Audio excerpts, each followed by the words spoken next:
gone a bit cold now. What have I been doing?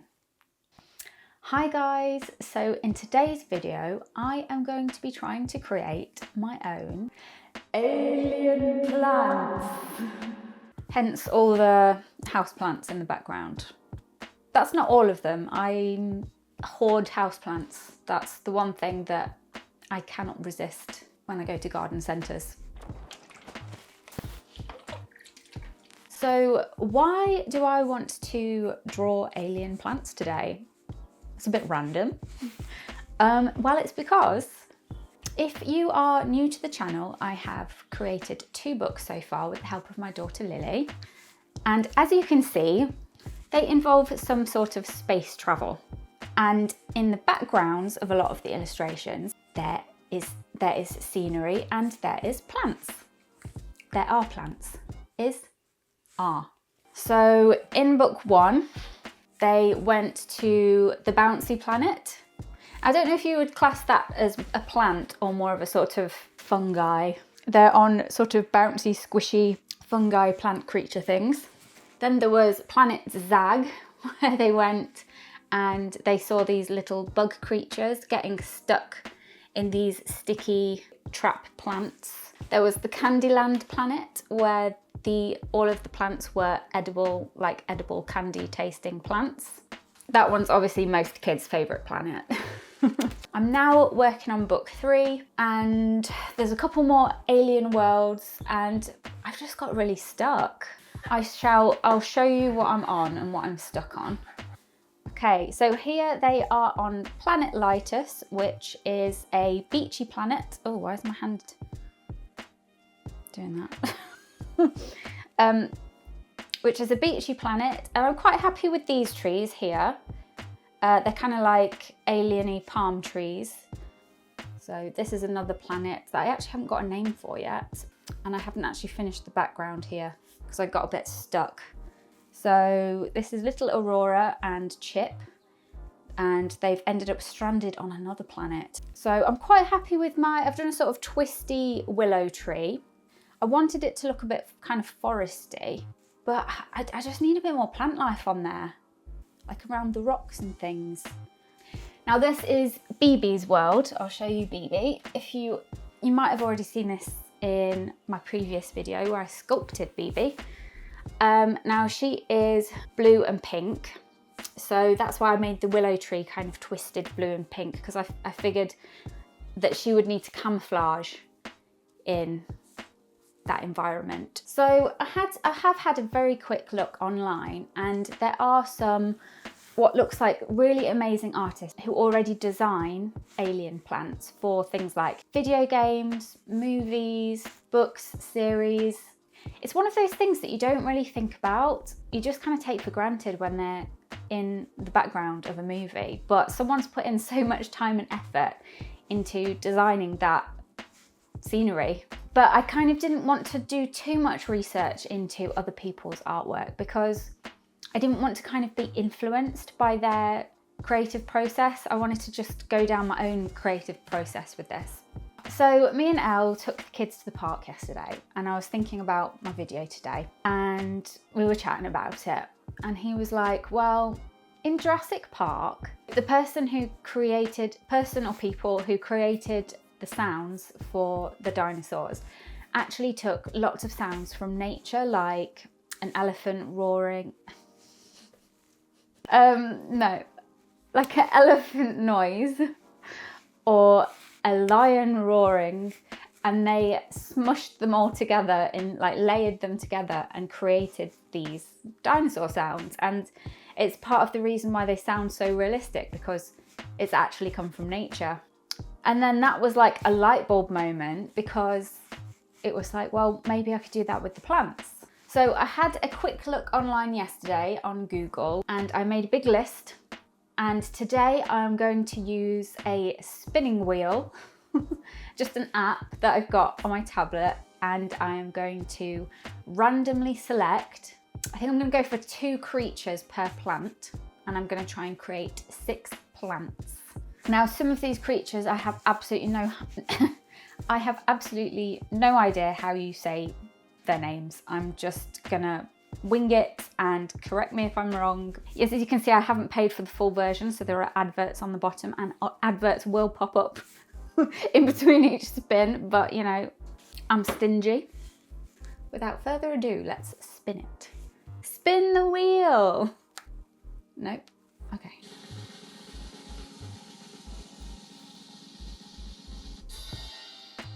Poodle Moth. So I'm going to write that down.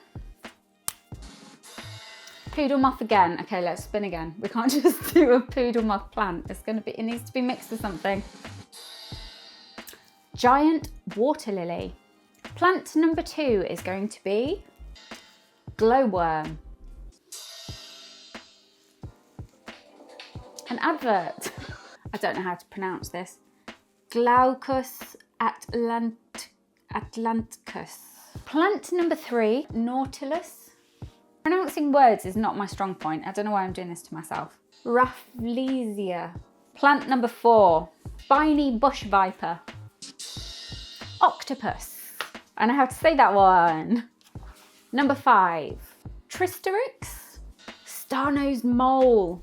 Plant number 6, the last plant, is gonna be, ooh, bubble coral. Ooh, Halitrephes Jelly? Halitrephes Jelly? Some kind of jellyfish. Okay, so I am all set up here. I went and got myself a coffee in my Harry Potter mug. Yes, I'm a Harry Potter nerd. I find that coffee does help me concentrate and create, but at the same time it does also make me kind of makes me vibrate a little bit. Actually, yesterday we were in town with the kids and we went for some brunch and I had a cappuccino and it was so nice. Like to me the strongest cappuccinos are the best, but afterwards I was like, oh. There's obviously some bookshops and a library in town. Since I've written a couple of books, I haven't spoken to any bookshops or any libraries yet. I haven't really done a whole lot of kind of networking. I don't know what you call it, promotional networking. So we stepped into a few bookshops and I was like thinking about saying something, but I don't know what you're supposed to say. Like what do you say? But yeah, I need to. But because I'd had these coffees, I was like, I literally cannot talk to these people, Elliot, because I am vibrating. So I think if I'm gonna go and talk to any bookshops or libraries, I'm gonna have to not have any caffeine. We artists are not always natural born salespeople. We love creating, but actually like selling our art that's the hard part for us. Anyway, yeah, coffee. I don't think I've put sweeteners in that. I am a grown-up, but I'm not a full grown-up yet that can drink coffee without any sweeteners or sugar in it. Okay, I'll be right back. I have shed slippers. I have outside slippers and then I take them off there and then I put my shed slippers on. That's much better. Right, so today I am going to be testing out these. One of the kids is coming. I can hear their footsteps. Maybe not. Yeah, I usually record on Thursdays, but I'm finding recording on Thursday and then trying to edit for Friday is just too much of a rush. So I'm going to try and get a bit ahead, and I'm recording on a Sunday and then I'll record on a Thursday as well this week and try and get a bit ahead. So I'm not literally editing until minutes before it's being posted, because I'm trying to post at the same time every week because they say that you should do that. Yeah. Recording at Thursday is it's too extreme. I'm staying up sometimes till like 2 in the morning editing, so that's no good. And if I got ill or if I got on holiday or anything, I'm gonna need to be a bit more prepared. So today I'm testing out these acrylic markers. I haven't really used these before. I've used a lot of acrylic paints in the past. So I bought these because I see other people on YouTube using these and they look really good. It just looks a lot less messy than having to get all your paints out and a palette. Now I did give these a very quick little try out for my last video because I was using watercolours to create, I'll show you what I created. I painted this, which is a kawaii version of one of my illustrations, but I was using watercolor paints and pencils, and I found that I was struggling to make like the purples and pinks with the colors that I had in the watercolor. So I did use these a little bit, and I used them for the highlight, but I didn't properly try them out like independently on their own. It was more of just like a little bit of a pigment top up. But when I used them, I found that, right, I'm going to turn this camera on so that I can just show you on this one. Let's take the lens cap off. Recording? Yeah. Okay. So yeah, I got these, but something that I found a bit strange is that the colour of the lid doesn't always correspond to the colour of the paint. So let me find one for an example. So this is the colour of the lid, and now you can see that it's a sparkly lid, and it's not sparkly paint inside, it's a solid colour. So I was getting a bit frustrated because I couldn't find the right colours that I wanted when I was trying to do my kawaii painting. So my son James came in and helped me, and we painted all of the lids using the pens. So we just literally, I'll do this one a bit more because I think James did this one, bless him. So we just painted the lid like that, so that when I look at them in the box, I can see what the actual colour is, because as you can see, that's quite different, isn't it? There's probably a more extreme one in here somewhere. So this one's quite an extreme one. So that looks like it's going to be quite a dark grey, doesn't it? But it's almost white. So, I mean, it's not been the end of the world to have to just, it took like 5 or 10 minutes just to paint all the lids, but it's not ideal, is it? Anyway, as you can tell, I'm procrastinating here because I'm like thinking, how am I going to do this? How am I going to mix a poodle moth with a giant water lily? I have no idea. Right, I've got my piece of paper. I'm doing 6 plants. My daughter gave me this new eraser. I'll show you on here. Look, it's a cute little rainbow. Because she was watching my video last week and she saw me using this one. And she was like, Mummy, you cannot use a Paw Patrol eraser on YouTube. Yeah, my handwriting isn't great. So the poodle moth, I've seen it is also called a sky puppy because it's like the cutest moth in existence. And then the giant water lily, I did actually see a picture of somebody sitting in one of those, so they really are giant. So one is of water and one is of the sky. Yeah, this is hard. Okay, I'm gonna come back to that one. Glowworm plus Glaucus Atlanticus. And I read that that's very toxic. You shouldn't touch them. The blues are really cool. And I do like the glow of the glowworm. Let's just go for it.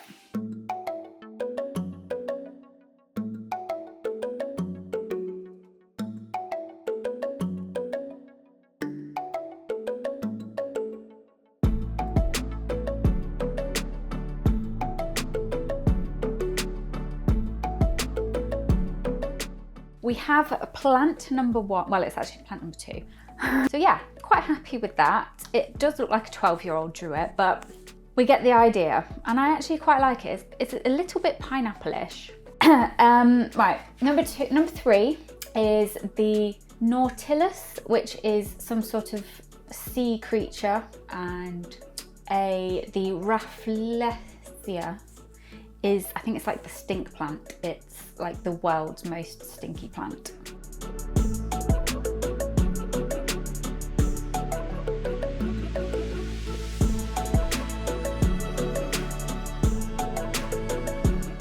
Okay, number 4, Spiny bush viper plus octopus. Now, these are 2 very opposite creatures. One is spiky, it's got kind of leaf-shaped spikes all over it, while the other is kind of squishy.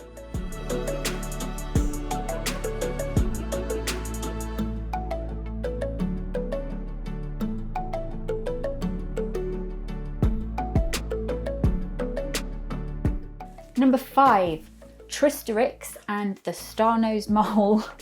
Now, Tristerix, I just had a little watch of a video on there, which I've linked down below. And it's basically a kind of parasitic plant in that the birds eat its fruits, they poop them out onto cactuses, then the seeds germinate in the cactus flesh, so that they're kind of like stealing the nutrients and water from the cactus. And the star-nosed mole is just, it's got like loads of fingers on its nose basically, and it feels its way around using those.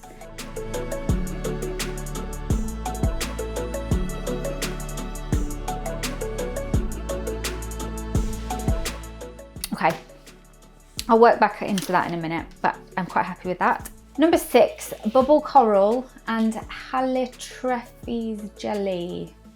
So the bubble coral is very much like, looks like a balloon animal almost, and the jellyfish looks kind of like a firework. It's really pretty. Probably both, you shouldn't touch them again, but visually very pretty.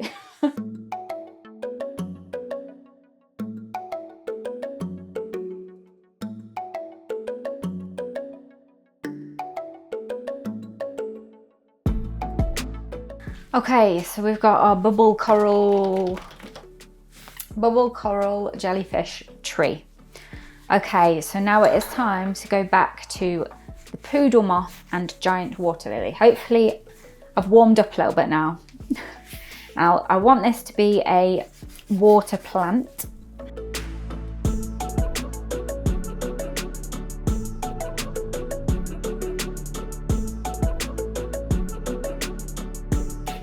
Right, I am going to stop this camera for a minute, keep this one rolling, and I will sort of tidy these up and give them some outlines and stuff. And I'm going to try and think of names for them as well.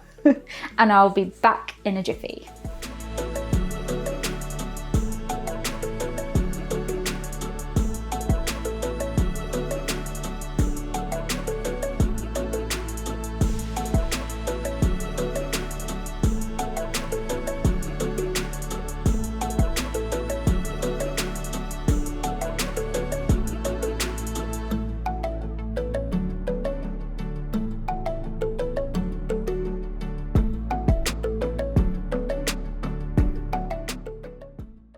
So these are my 6 alien plant designs.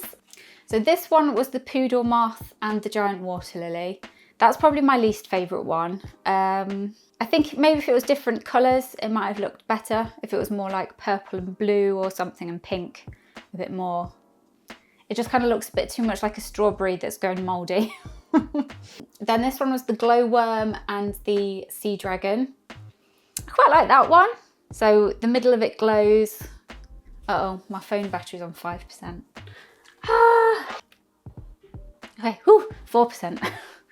Now this one was the snail, sea snaily thing, and the stink plant.